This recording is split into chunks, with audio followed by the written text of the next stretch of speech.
So hello everyone, welcome to your own channel CGPSC Made Easy। जैसे कि मैंने इस चैनल का नाम रखा है, मेरा ऑब्जेक्टिव होगा कि मैं CGPSC के कुछ कंटेंट्स को इंटरेस्टिंग और इजी टू रिमेम्बर बना पाऊँ। मैं भी आप सभी की तरह एक एस्पायरेंट हूँ। अलॉन्ग विद प्रिपरेशन मैं एक पार्ट टाइम जॉब भी करता हूँ और अभी मैंने ये चैनल स्टार्ट किया है ताकि हम सभी एस्पायरेंट्स एक साथ एक कम्युनिटी की तरह चीज़ों को साथ में पढ़ पाएँ, अच्छे से याद कर पाएँ और फॉर श्योर इसको एग्ज़ाम में यूटिलाइज करके एग्ज़ाम को क्रैक भी कर पाएँ। और अगर आप सभी को ये इनिशिएटिव अच्छा लगता है, कुछ लोगों को भी इसका फ़ायदा पहुँचता है, तो आप कमेंट करके बताइएगा। जिस हिसाब से आपके एंगेजमेंट्स होंगे वीडियो में, तो मुझे उसका रीज़न और मोटिवेशन मिलेगा इस चैनल को आगे कंटिन्यू करने का। So let's get started. और अभी मैंने मार्च मंथ के कुछ बहुत इंपॉर्टेंट करंट अफेयर शॉर्टलिस्ट किए हैं, उनको एआई की मदद से एक फ्लो चार्ट के रूप में बनाया है ताकि आपके क्विक नोट्स बन पाए, आप एग्जाम के पहले इसको पढ़ पाएं। और ऐसे ही आप इसको किसी भी एग्जाम में, मेंस हो या ऑब्जेक्टिव हो, उसके लिए इसको अकॉर्डिंगली प्रिपेयर कर पाएं। सो अगर आप सभी का रिस्पॉन्स अच्छा आता है तो मैं इसका पार्ट 2 भी ज़रूर बनाऊंगा। सो हमारा पहला टॉपिक है सरगुजा ओलंपिक्स। जैसे कि इस बार गवर्नमेंट के द्वारा ट्राइबल एरियाज में बहुत ज़्यादा फोकस किया गया है यूथ अपलिफ्टमेंट को, है ना। युवा को कैसे हम आगे बढ़ा पाए, उनको अपलिफ्ट कर पाए स्पोर्ट्स के थ्रू, खेल के थ्रू। ठीक है, तो पहला टॉपिक है सरगुजा ओलंपिक्स। सो मैं टॉप टू बॉटम ये अरेंज्ड है और मैं समझाते चलूंगा, आप देखते चलिएगा। साथ में अगर कुछ नेमोनिक्स या कोड होंगे याद करने के लिए, तो वो भी मैं आपसे शेयर करूंगा। सो पहली बात तो ये सरगुजा ओलंपिक्स स्टार्ट हुआ अंबिकापुर के पीजी कॉलेज ग्राउंड से। 21 मार्च 2026 को इनॉग्रेट हुआ और इसका मास्कोट जो कि बहुत इम्पोर्टेंट है, इसका मास्कट गजरू, जो कि एक एलिफेंट था। आपको इमेज भी दिखाई दे रहा होगा, गजरू दी एलिफेंट। अब ये बहुत कॉमन आपसे ऑब्जेक्टिव स्टेटमेंट फॉर्म में पूछ सकता है कि सरगुजा ओलंपिक्स का मास्कॉट था वो एक हाथी था और उसका नाम था शेरू। तो स्टेटमेंट गलत होगा, आपको गजरू नेम याद रखना पड़ेगा। ऑलराइट। और आप ऐसे रिलेट भी कर सकते हैं कि सरगुजा और गजरू कहीं ना कहीं सेम साउंड कर रहा है, सरगुजा और गजरू। तो ऐसे आप याद रख सकते हैं। उसके बाद टोटल इसमें 12 स्पोर्ट्स इंक्लूड किए गए थे, वैरायटी ऑफ स्पोर्ट्स देखने को मिले। और around 4 lakh and to be specific 3.5 lakh, 3.5 lakh लोगों ने इसमें पार्टिसिपेट किया बढ़ चढ़ के। 2 एज कैटेगरीज थे, जूनियर और सीनियर वर्ग। 14 से 17 साल तक के जूनियर और 18 प्लस जितने भी थे उनको सीनियर वर्ग में रखा गया।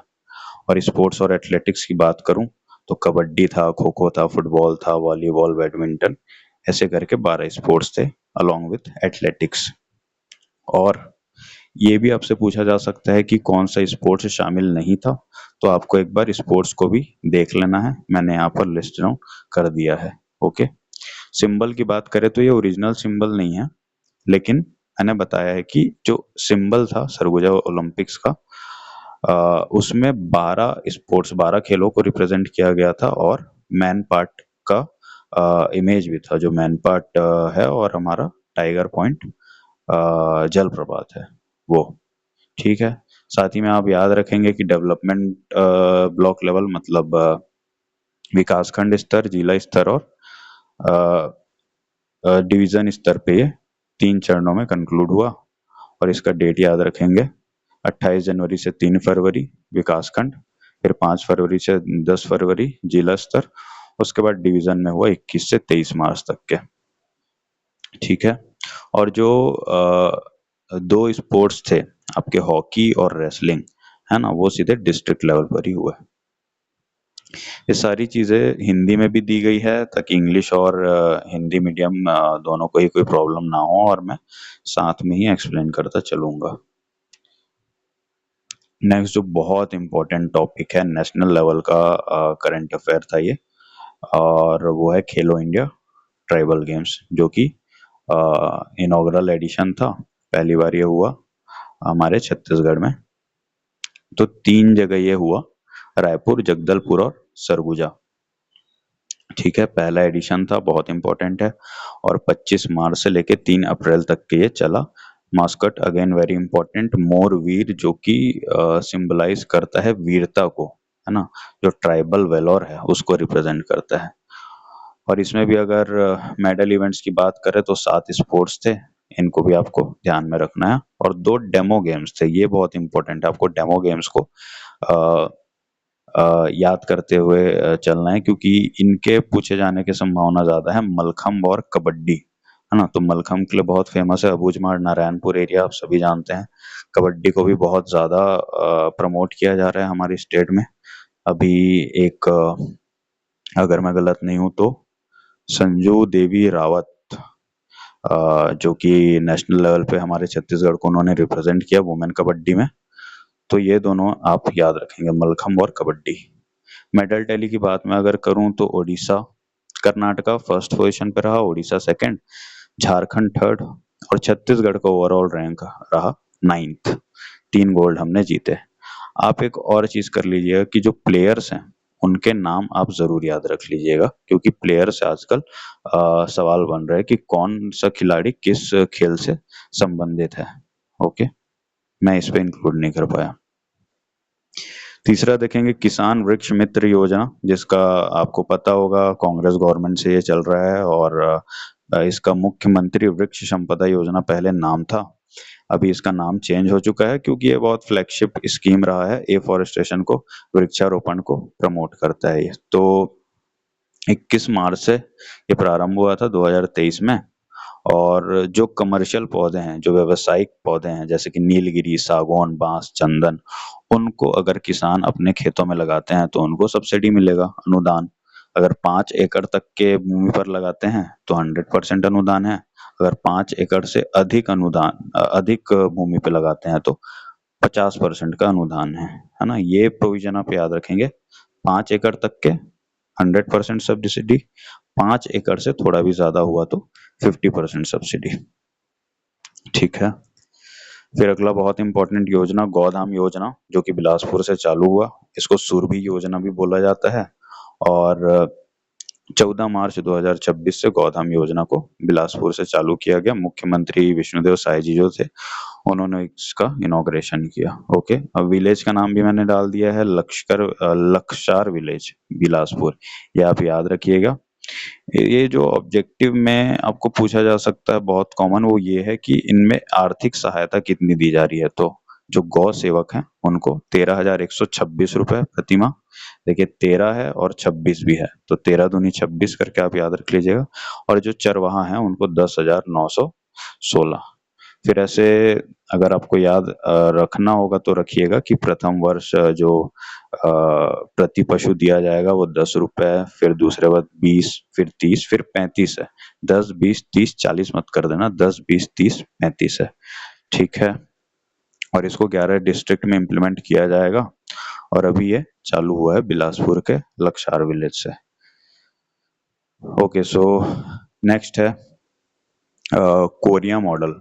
जो जल संरक्षण मॉडल था कोरिया मॉडल, उसकी सराहना की प्रधानमंत्री नरेंद्र मोदी जी ने, है ना, अपने मन की बात में इसका एग्जाम्पल दिया और बताया कि पूरे नेशन में कैसे इस कोरिया मॉडल को इम्प्लीमेंट करके हम लोग जल संरक्षण, वाटर कंजर्वेशन कर सकते हैं। तो इसका जो सबसे इम्पोर्टेंट जो आपसे पूछा जा सकता है वो 5% मॉडल ऑफ वाटर कंजर्वेशन है, जो कि आवा पानी झोंकी कैंपेन के नाम से भी जाना जाता है, वहाँ ये चलाया गया। और 5% मॉडल ऑफ वाटर कंजर्वेशन जो है उसको आप याद रखेंगे। डिटेल्स इसके दिए हुए हैं मैंने। इससे क्या होगा, ग्राउंड वाटर रिचार्ज होगा, जो वाटर वेस्टेज हम कर रहे हैं उसको रोकेंगे, और जो किसान हैं वो छोटे छोटे तालाबों के हिसाब से तालाब निर्माण करके जो जल संरक्षण है वो करेंगे।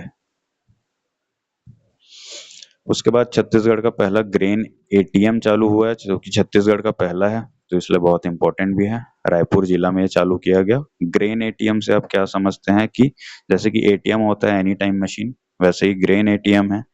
तो किसी भी टाइम आप यहाँ से जो फूड ग्रेन है, जो अनाज है, वो आप यहाँ से ले सकते हैं। इसमें आइडेंटिफिकेशन होगा, आपके बायोमेट्रिक्स होंगे, आप अपना अंगूठा लगा के यहाँ से अनाज ले सकते हैं। ठीक है।